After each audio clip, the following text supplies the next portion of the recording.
On Insightful Inspiration, Isabelle Landreville chats with a mosaic of brilliant individuals that help shape the insights industry.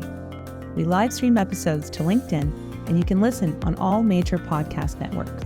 Join us, and please subscribe so you won't miss our guests' insightful inspiration and hear what drives them and how they get inspired to be successful in the insights industry and beyond. Insightful Inspiration is brought to you by Sylvester & Co., an award-winning qualitative research firm with half a century of experience. Welcome back to episode 12 of Insightful Inspiration, your go-to podcast for discovering the secrets to understanding and connecting with diverse audiences.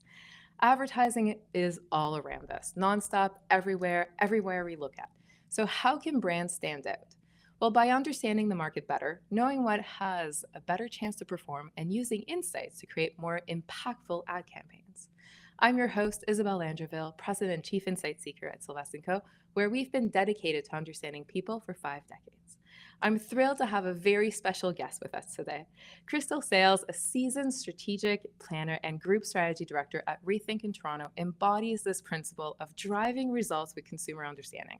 With over a decade of experience at renowned agencies such as SID LEE, Ogilvy, and OneMethod, Crystal has honed her skills in transforming data-driven insights into powerful brand experiences. Get ready for an insightful and inspiring conversation. Welcome to the show, Crystal. Hi, Isabelle. So glad to be here. I'm so happy we're doing this. It's long overdue. Like way overdue. I'm excited. I am excited too. I think we work together. It's no secret. We work together. I think we have a lot of conversations together. We never had this type of conversation together. That's because we're always so busy trying to get to the thing with deadlines and all of the ad world craziness. So no, we don't ever get a chance to stop and have a minute. I feel, and if you have a minute, and it's only barely a minute, we usually talk about our scarves or fashion or something of the likes. It's usually how we use that minute, right? I'm a little disappointed we didn't do the scarf thing that we talked about, but also I feel like enough people have seen us do it that it's a thing. It's a thing. We can just talk about it and own it. And maybe that's why we need to do a second episode. Maybe that's, we need to do the scarf episode. I love that for us.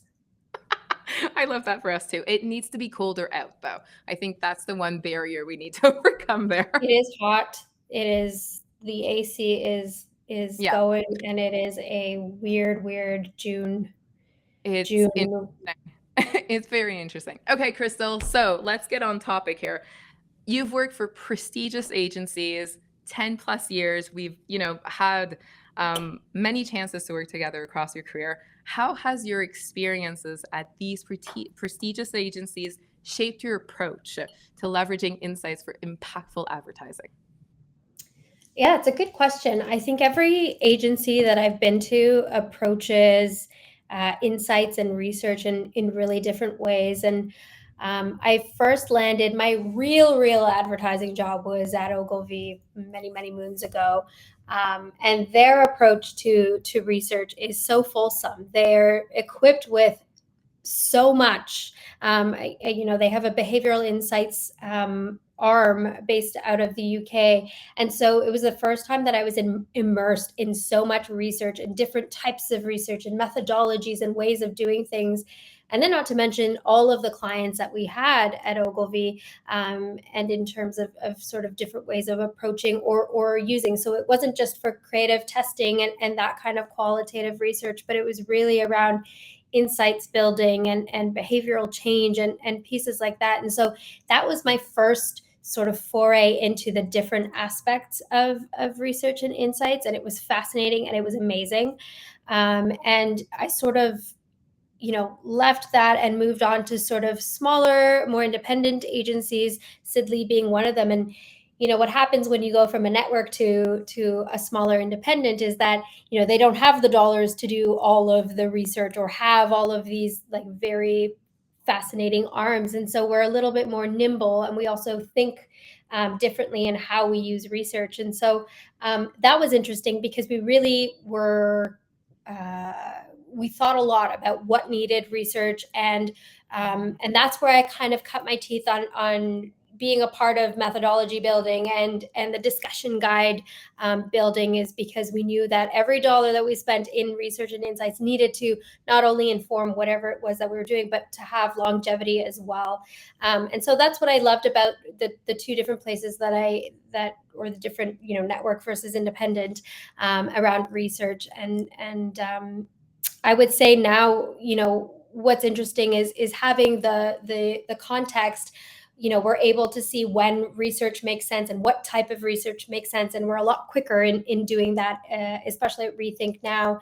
And not to mention the diverse, strategists that we work with come at it from different perspectives as well. And so, when the tools exist, it's amazing. And I think the best tool is talking to people, hearing from people, and that's why I love working with you, Isabelle. Is your fascination with people and qualitative and making sure that we get to that, because by the way, we have access to almost everything at our fingertips now, and we could spend all day doing desk research, but desk research gets you to a point, and then it really behooves us to go out and find out what people are thinking, feeling, especially now. Yeah.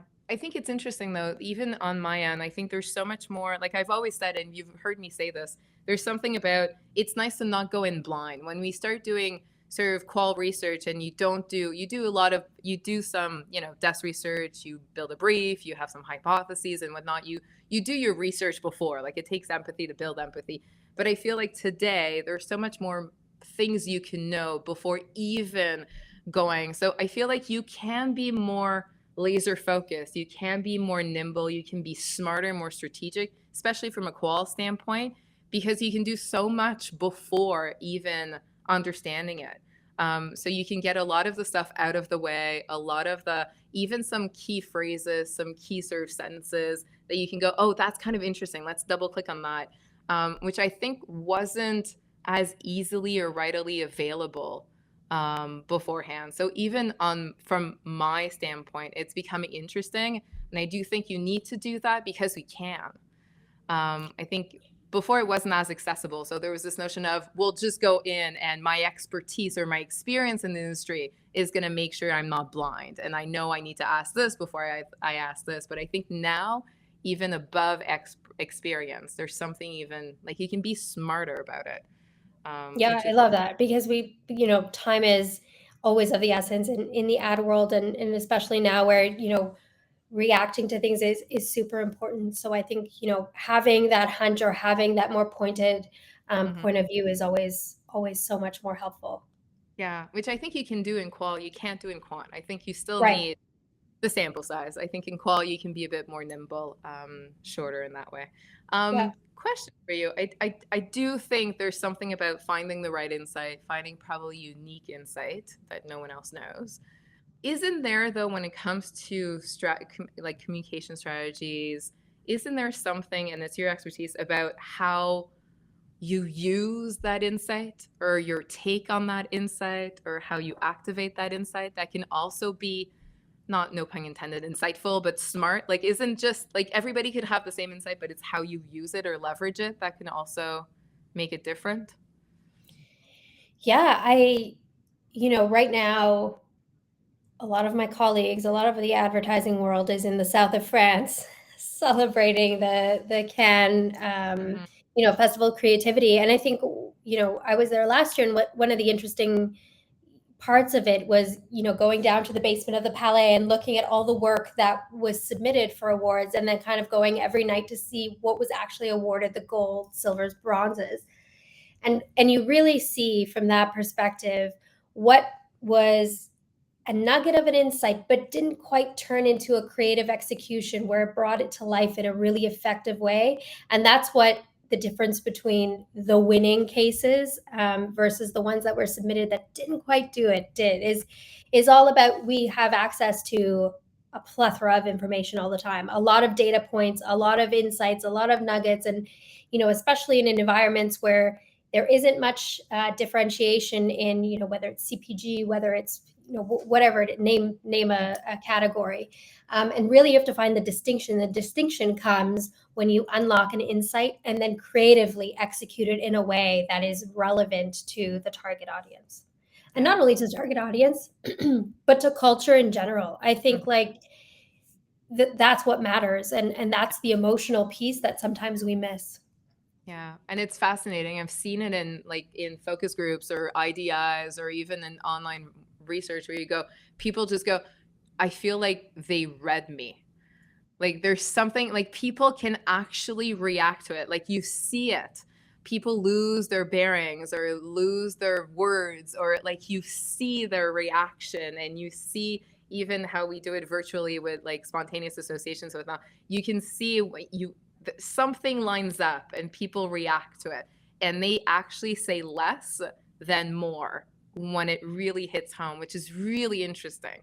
And that's So when you know you've hit something, is that emotional reaction. And I think sometimes in advertising we feel like, you know, a negative reaction to something means the ad is bad or it's a bad thing, don't talk about it.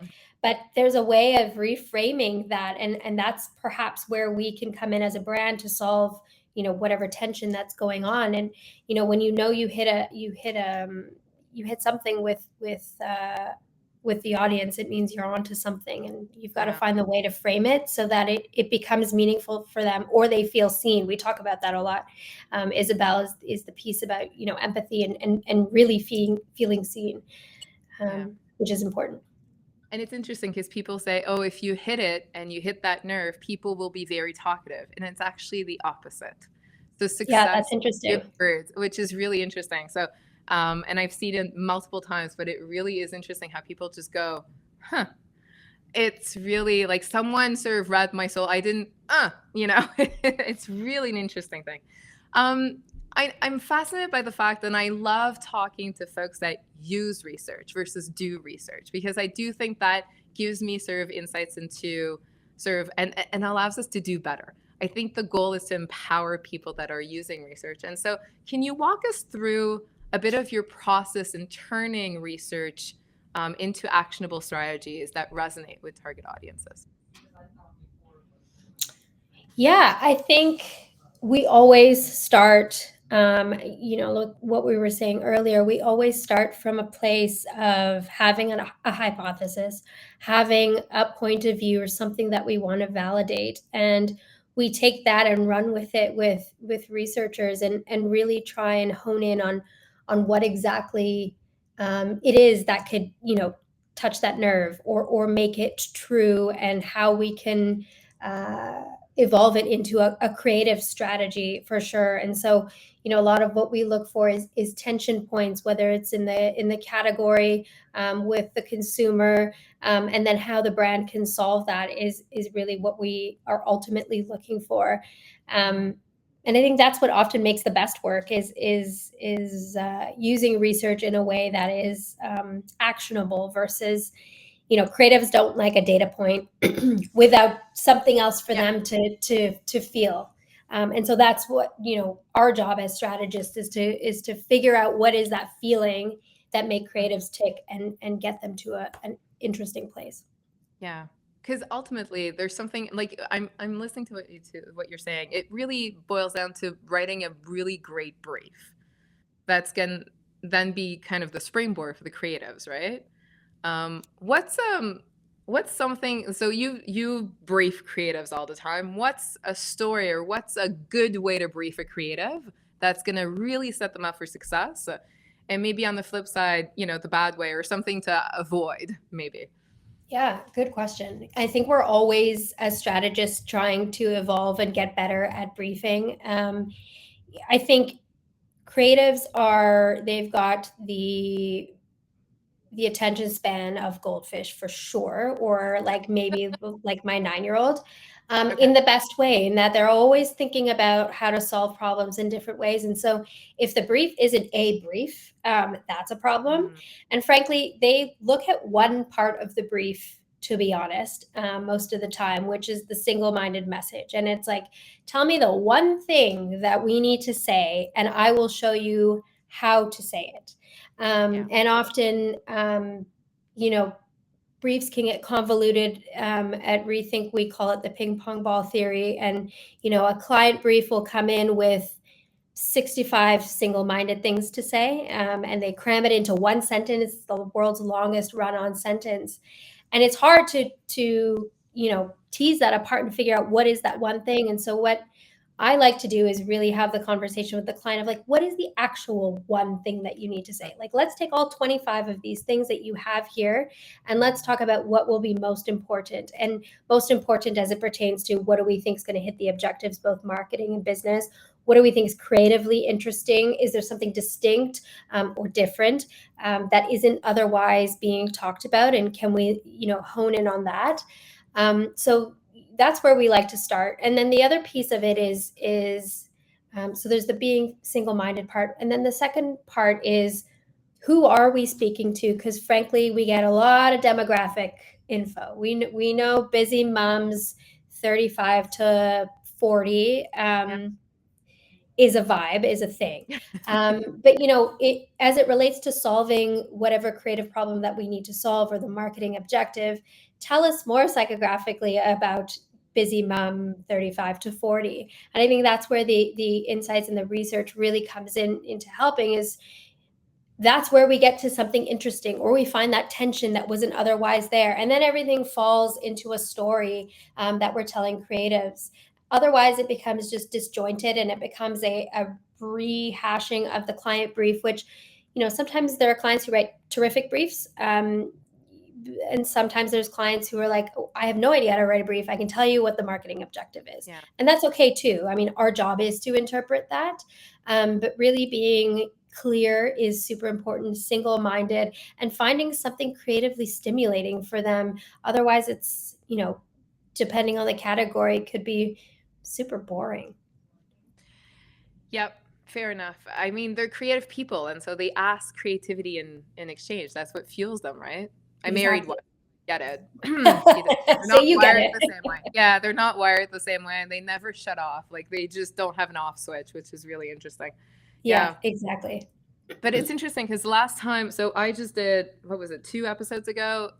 We were talking about from a researcher to another, from an inside sort of person, client side to supplier. And we talked at great length about the power of a brief and how brief it needs to be and how concise it needs to be, and how that is really the springboard that everybody needs to do their best work.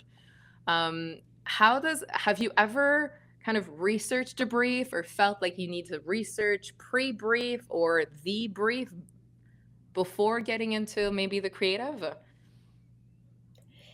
We like to spend a lot of time with the clients before the official brief, and we as in strategy, for the exact reason of sometimes the marketers aren't clear on how to brief the agency, or aren't clear on what it is that they need for us to solve.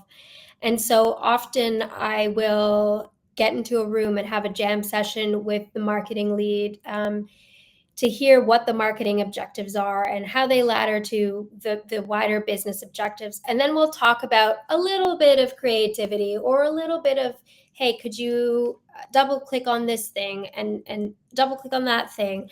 And what they'll do is go away to, if they're lucky enough to have research and insights internally, they'll go and talk to them and see what else they can pull. And it helps them to think differently. It helps them to think about the problems differently, and then it helps them write briefs differently, because after that they'll go back and do that before coming back to the agency with a brief. And I find it really helpful to do that. But the other thing is, as strategists, we are always consuming culture in every different aspect. And so I don't just read about the clients that I work on. I'm always reading with the lens of what else is happening in, within the agency that could be relevant for another client that I don't perhaps work on, or what's a cultural moment that we can jump on, especially because now trends are 24 hours. Everything comes and goes so quickly, nothing lasts. And that's why, relevance is so important right now. And so, we're always thinking about it. And so to the point of, whether or not we research things before we brief, we're always thinking about it. And when the brief does come, we often have thoughts, or often know what angle we perhaps could take. So you basically don't have an off switch either. No off, no off switch in a different way, not in like a creative, like unicorns and sparkles and sunshine. Like we're very much, what are we reading next? We're the Or, we're the or like, nerds. which I keep like grocery shopping with me is not fun. Like I'm like, oh, why did they do this? Or what do you think they did that? And that, I oh, can that's a imagine. good hire for this, and then blah blah blah. And I literally, when I travel the world, literally look at like convenience stores and bodega out of New York and like grocery stores as museum. To me, they're like pop culture 101, and I'm just in there like a museum. I'd rather visit grocery stores and public places and flea markets than anything else in the world I for can some reason. imagine. Yeah, yeah. So no off switch, I guess. Always connecting the dots.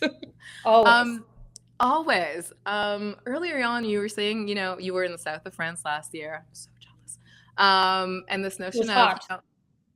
yeah, sure, no scarves, No scarves in the south of France. no scarves. Only linen. Only linen. But you said, I understand. We saw the work, and then we saw who won. And so let me ask you, what are some, to the best of your knowledge, because I do think there's magic that needs to happen, or wires need to, the world comes together in a magical way sometimes. But what are some of the key components of a successful insights-driven campaign? Good question. Mm-hmm.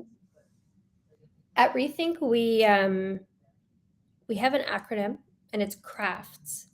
And we use that as a sort of filter. It's not the like go or no go, but it's a filter in which we use to talk about creative and also to talk about strategy. So crafts is clear, relevant, achievable, fresh, true, and shareable. And so it doesn't need to hit on all of those things, but the idea of clarity is something I mentioned already. And if it's not clear to us, it isn't going to be clear to anyone else who's, by the way, consuming things so quickly. The relevance piece, I think, goes back to the trends that I was talking about. And, we have an unspoken rule that if we're writing a brief and the creative is solving it, that doesn't have a relevant tension, and relevant as in like, we have to do this right now, otherwise next year it's not going to be a thing anymore. That's when we know we're onto something, or we know that could have been done 10 years ago, then not necessarily something that's going to show up in culture. Achievable is like, are we blue skying this right now, or can we actually get this done for sure? And so, are there constraints? The Olympics are coming up, and there's a lot around the COC and the IOC and all of the red tape around that. Red tape everywhere, to be honest, right now. But making sure that things are achievable from that perspective. Otherwise, what's the point? We end up spinning. Fresh is another way of sort of, is this something that's been done before? And been done doesn't just mean in advertising. It means, was there a scene in a movie? Was there, and for us, if it's done, it's dead, is the way we talk about it, because we don't want to be on the stage at Cannes and like, didn't Coca-Cola do that one time? Like, that is the most embarrassing thing for us. And not to mention, there's a site, Joe LaPompe. I don't know if you know Joe LaPompe, but Joe LaPompe, is like, this has been done before by this person in 2010. And I'm like, he'll out anybody, and he is vaguely precise sometimes. He right? He's all encompassing. Just a sliver will, get you there. Yeah, and you're like, oh, fair. So we pride ourselves in really trying to be fresh and bring something new to culture. And then true is around, is this true for the brand? And I think we do a lot of work together, Isabelle, where we talk about, is this does this feel right coming from X brand that we research? And that matters to us, because we also don't want to be, advertising has, a bad rap of like, that it's not true, you guys are lying about that RTE. And I like that phrasing for it. Like, I've been at this way too long. I will not give you double digits. But people used to say, is it ownable? Is it permissible? I love that now people, given that authenticity is a big thing, are okay with the question, does this feel right for? Which I think is the better question. I used to fight for it a lot. I don't have to fight for it anymore, which I think is really interesting. Yeah. Well, everybody has an outlet to voice their opinion, and you will be called out and canceled and whatever it is in an instant. And, I think, whether it's come to that, and that's why the accountability is there now. But either way, it's a good thing for Mhm. authenticity. And so Yeah. that's important to us and important to our clients as well. And then the last part of crafts is shareable. So the shareable piece of it is the idea of like, is there a thing that people will talk about? Like, it shouldn't feel like a nebulous, like, I think I saw that thing. It should feel like, oh yeah, Super Bowl, Tide ad, that thing, Liquid Death, water, Yeah. whatever. So Aren't I we all think it's jealous of all of that? those things are the components that lead to like a successful insights-driven campaign. Yeah. And I think, aren't we all kind of jealous of Liquid Death? I'm like, I wish I came up with that. Always. Hmm. So In a cool. can. And my son is a bit older than yours, so 13. We were in New York all of last summer, and that's the only thing he wanted to drink in public because it was just the coolest thing since sliced bread. It was just, that was it. It was water. Social currency, baby. It's alive Yep. and well. Yeah. I I know. mean, their work He is was like incredible. not even walking the same way, you know? Yeah, that had nothing on the swoosh on his shirt. Sorry, Nike. But yeah. Sorry. Anywho, Yeah. Sorry, Nike. yeah. It's Ugh, true. yeah. And how do you know if, we're talking about insights and leveraging insights and so forth. How do you know if you're leveraging the insight in a way that's going to drive results and get you the results? I've always been sort of secretly wondering about that. Yeah, good question. I think an emotional connection, we cannot underestimate the emotional connection that people have with brands. Um, and if we make them feel something for the brand, um, I mean, the IPA has pages and pages and pages around creative effectiveness and how emotion and brand building and fame building leads to business results. And I think it's hard when we are in such a culture of short termism and short term sales, and not too many CMOs stay in the same seat for long enough to see long-term brand building or the effects of it. And so they're accountable to what's happening today. But I think,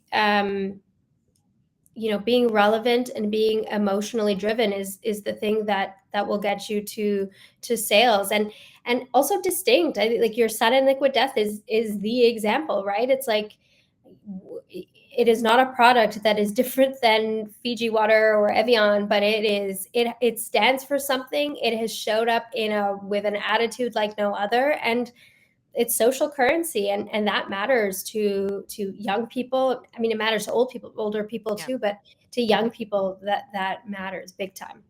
Yeah, for sure. Do you have any other examples that you feel like, we had an insight, we worked the insight, and we ended up with a campaign that actually made a lot of sense as a result? Um, I have two. I have one that's like an example from a client I've worked on, and I have an example that is winning at the Cannes Lion right now. So, British Airways most recently did an out of home campaign, and it was based on the insight that, as a passenger on an airplane, whenever you're on your way to the destination, you're almost there, you've got your phone out and you're taking pictures of like the ocean, and you're like, oh my God, there's the Eiffel Tower, and you're like taking pictures. And so their insight was like, what's the flip of that? What does it look like of the people looking out the window? And their entire campaign is photographs of like babies and other people like arriving at their destination, descending on the aircraft, and just the magic of the emotion that comes with travel. And it was such a insightful and simple, stupidly simple campaign, but so powerful and like winning all the awards, rightfully so. It's And so sorry. it's winning everything right now. Yesterday it did really, really well. I Wow. haven't caught up with what happened today, but I mean, it did. The out of home awards were last, print and out of home were last night. So it was amazing. It's incredible, and just like a really simple insight and executed so beautifully. And that's like the magic. it feels right for them. I feel like if there's a brand that can get away because they're like top tier, I feel like that's also the luxury, the peace of mind that everything was amazing on that flight, and therefore you can only but arrive with that level of genuine sort of enthusiasm towards the destination because your journey was just perfect. I feel like that's also the brand that can say that or focus on that, right? Yes, and there was not one photograph of like British Airways. It was like the Yeah. T and the I, or like it was like cut off, but you knew immediately that was British Airways. And, that comes with, again, the long-term brand building and the Yeah. consistency and, maintaining that point of view that they have. And so you're totally right with that. Yeah.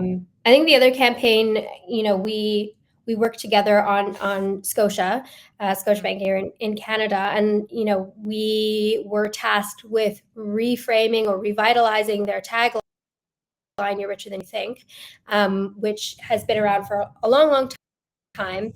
But it was in need of like, what does that mean in this tough economic climate? And so we worked together on research and insights to understand how people were feeling now post pandemic. Also, in a whether or not it's true recessionary mindset, and thinking about how we could talk about this tagline in a way that was relevant and meaningful and sparked emotion, because we talk a lot about Scotiabank being an empathetic bank. And so, we found that this idea of there's more to life than more, and that people are thinking about the right now and celebrating those moments came really strongly through the research, and celebrating the now and the little things and the little luxuries was what made things richer, or made lives feel richer. And so we're really working, we launched a brand campaign, and we continue to work towards that thought of there is more to life than more. And by the way, we're your companion in that, with all the things that we have. But it's finding an interesting way to talk about this tagline that you've had for many, many years, reframing it, and then adding the products to be relevant to your life. So I'm proud of that one. I think it tested real killer. It's actually, yeah, but it was interesting also to actually go ahead, to do research that was getting us ahead of it, which was interesting. So instead of like testing something after the fact, it was interesting to get ahead of it and take a bit more of a proactive sort of approach to it. Because I don't think neither of us were really heading that way in our hypotheses. So it was really interesting. And those themes were so loud and clear. And it really builds that empathy because, hey, your definition of richer is now more holistic like ours is, which is serving their objectives really well. Yeah, that was a great project. Yeah. Enjoyed that one. And so tell me, and we talked about working together, the creatives, the strategy, your client, insights, a lot of moving pieces that need to connect and whatnot. What is the best way to orchestrate, to organize, to put in the action verb that you want, to have all these pieces come together so that everybody can do their best work and do their best work and be at their best? I think it comes with somebody taking ownership and leadership of the task at hand. Otherwise, everybody's coming from their different disciplines or different perspectives, different objectives of what they want the project to be or how they want it to go. And so I think that the strategist is always in service of the best creative work. And to get to that, it's making sure that we're pulling on the levers that can get us there. So it's bringing in the researcher with a really strong point of view, or to your point on the Scotia work that we did, just to learn. We knew that we didn't have anything to lean on. And so that was the moment for us to say, let's take a pause. We need to learn. Lots has changed. The climate is very different.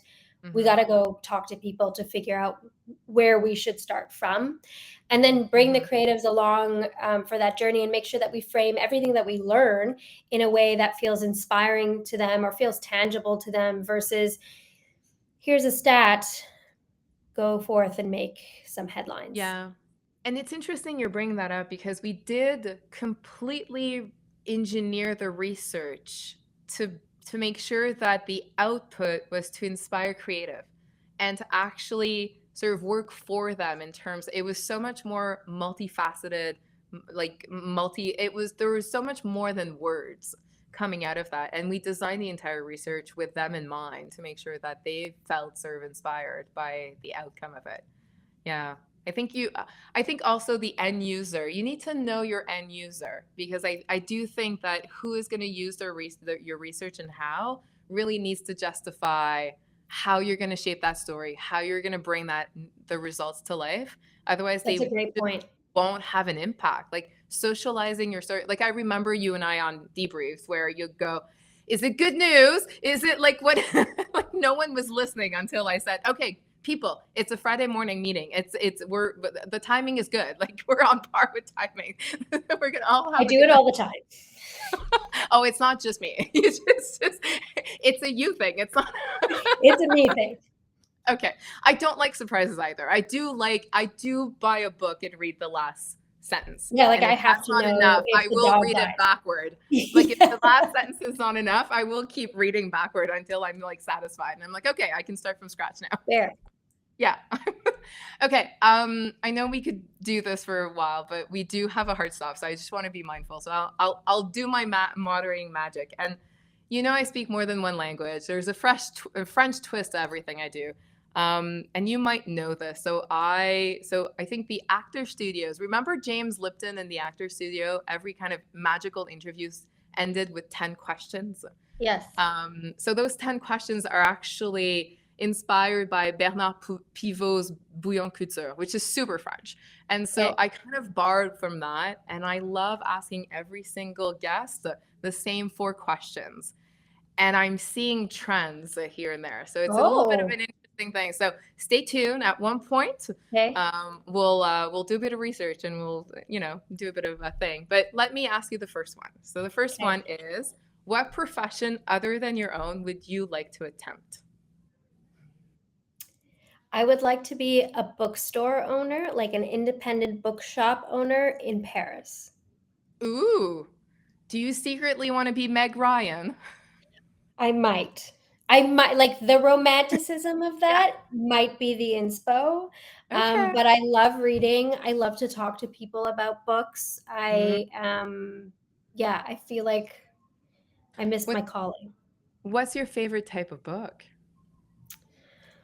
I don't think I have a favorite type of book. I love to be surprised with different books. And also I go through phases. Like right now, I spent the past couple months reading really hard-hitting queer romance novels that were like so emotional and like heavy. And I now just need like palate cleansers. So I read like the new Emily Henry funny story. I was going to say, I reread Harry Potter 1. I thought that's what you were going to say. No, it's chaotic. Okay. So next time you're in Paris, I need to send you an address to a good bookstore. Yeah, I'd love that. Yeah. It has multiple stores. It's English. It's an English bookstore in Paris. Already just piquing your curiosity. I'm just going to apply for the job there. And it has a good history. There are cats in the store. It has new books. And if you used to be a bookworm back in the day, and the owner sort of would read, you were well read, he would take you in, and you could live there for a while. It has a whole story behind it. Yeah, I need to. Okay, I'll hook you up. Okay. What is your favorite word? My favorite word? I really like the word sparkle. Maybe because my name is Crystal. But someone once that's an easy why, though. Someone once said to me that I bring sparkle to rooms that I enter, and that made me feel really lovely. And so the word sparkle is a nice word. Oh, you should put that in a frame somewhere. I should put it somewhere, and I should tattoo it somewhere. Yeah. It was just a very nice thing that somebody said to me once, and it stuck with me. Yeah. Oh, is that person still in around, still in your life? Oh, good. Okay. What is your least favorite word? Okay, my least favorite word is one that I'm not even going to say because I hate the word so much, but it starts with an F and it ends with a T and it has two letters in between and it's a synonym for passing gas. I find it to be the most obscene word that I can't even say it.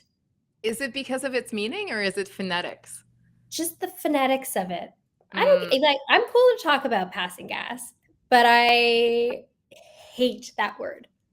it is an interesting word. So humor has it. Most of the Americans that have been on this, so from a Canadian to another, the secret is safe between us and the listeners. But um, a lot of the Americans actually who've been answering that question have been coming up with moist, which cracks Oh, me up. I thought of that. I thought of it. But none of the Canadians are actually saying it. Like we're all past it. Because Like we don't that's like to say a it. well, I also think that is like that's not unique to anybody. That's just like Yes, right, just written fair. That's off table the stakes. word. Like the word is dead. He's killed it very well. And then we need another least favorite word to make Fair, our own. fair, fair, fair. Yeah. I feel like it's a culture thing. That's a good Yeah. point. Oh, I don't feel so bad. I couldn't No. even say the word, so.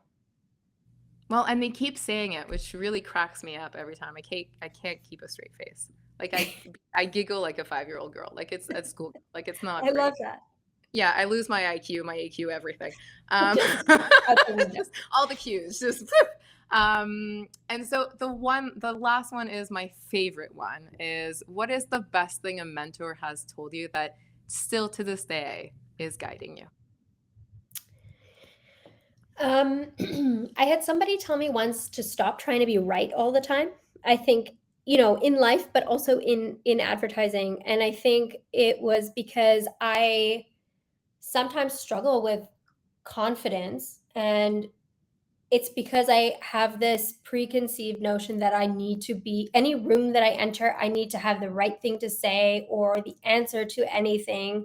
And sometimes that prohibits me from getting loose and into the creative spirit or saying, whatever random thing that comes out and Mm-hmm. building with creatives. And so the idea of when you stop trying to be right all the time, it disarms you, disarms everybody in the room, and it yields better conversations, better outputs, whether you're at work or wherever you are. And so I really try sometimes to, when I feel super nervous or not so confident, I try and remind myself it's okay to not be the right, Yeah. not to have the right answer all the time. Yeah. I feel like that is, I don't know if it's a girl thing. And I hate playing the girl card in business, but It might I be. it might I don't know if it because I had this conversation this morning and there was something and the person said she's brilliant. The person said and I learned to take my ego out of the way or take my ego out of the way. And she said it and owned it so marvelously and brilliantly. And I'm like, wow, that hit home for me. I'm like, that's so refreshing that she was like honest and so forthcoming with the fact that I just took my ego out of it. But I think there needs to be someone that says something that happens. You need to be in a certain space in your life and so forth. Question for you though, just between you and I, Just between us gals. yes, just between us girls, from a Just start word to another. But do you dissociate? Like I will say, I have immense confidence in my abilities and my competencies.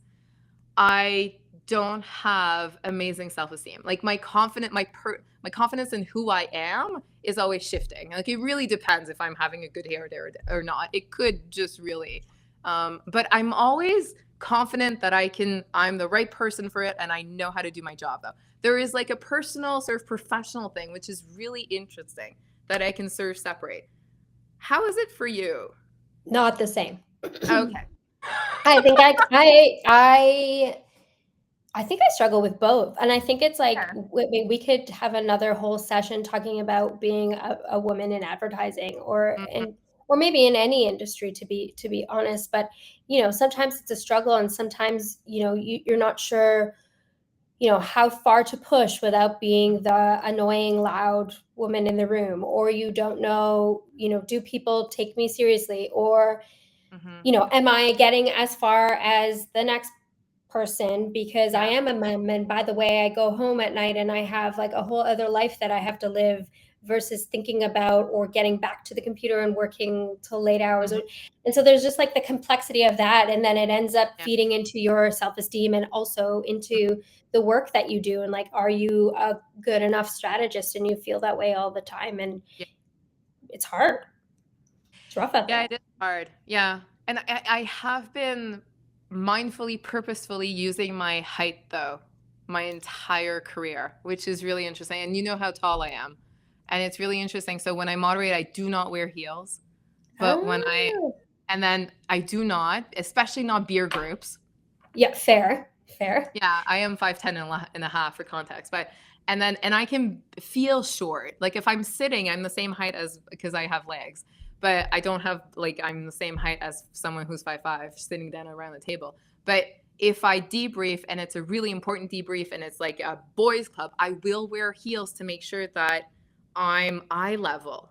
There's something about that I've always been mindful of. And there's so many nuances or things that we do. Yeah, there's a lot to unpack. I think we just created a whole new episode, and I'd love to talk about it. Yeah, I think we should. And maybe we invite more people, but I think it's a conversation to have, which is really interesting because we do things mindfully. And I think at this point, there's so many things that have evolved, and we have evolved. And I think we are okay where we're at up to a certain point that I feel safe enough to be able to talk about it. Agreed. And like mat leave for me was like, there's just like this notion of disappearing as a supplier. And then I disappeared, and then my clients started to go on mat leave. And then, like that was a whole. It's insane. Yeah. Like everything is really interesting. Like being a girl is fabulous, but you have to use what you have and deal with the guilt. And strategically navigate. Yeah. And deal with the guilt. You're right. On top of everything else. Yeah. It's true. Isabelle, what's your favorite word? My favorite word is, I think it's yes, but it's not yes in the meaning I'm telling you yes. It's more so this notion of let's go. Like this notion of, I love ideas. I get up in the morning very much with this conscious, really conscious notion that I am privileged enough that my team wants to be my team and wants to be on my team. And I get to share what I love to do with other people and bring them in on the fun. I love that. So this notion of like, yes, like let's optimism, go. Yeah, it's like this notion of, I think we should do this. And it's like hopping on cloud, I don't know what, and doing this. And people are like, yeah, let's do it. Yes. I love that. I think that's my favorite. So it's not just yes. And then the opposite, the least favorite word would be no. Which I think, and even my son knows, which is really funny. I love that. Yeah, to the extent that when he got to 13 or 12, my husband said, you can say no to your mother if you do not feel like doing what she's suggesting as an activity on Saturday afternoon. And now there's a whole bunch of stuff he just won't do because apparently it interests me and not him. Which like I think is good. I'm happy. Yeah. Yes, well, I'm happy. Well, he is drinking liquid dead in the streets and playing basketball in the streets of New York at one point. So I mean, that for him. Yes, I love that for him too. So it is what it is. Anywho, Crystal, this is amazing. And I think we should do a second session. I think that would be I would love that. Fabulous. Yeah, I think that would be fabulous.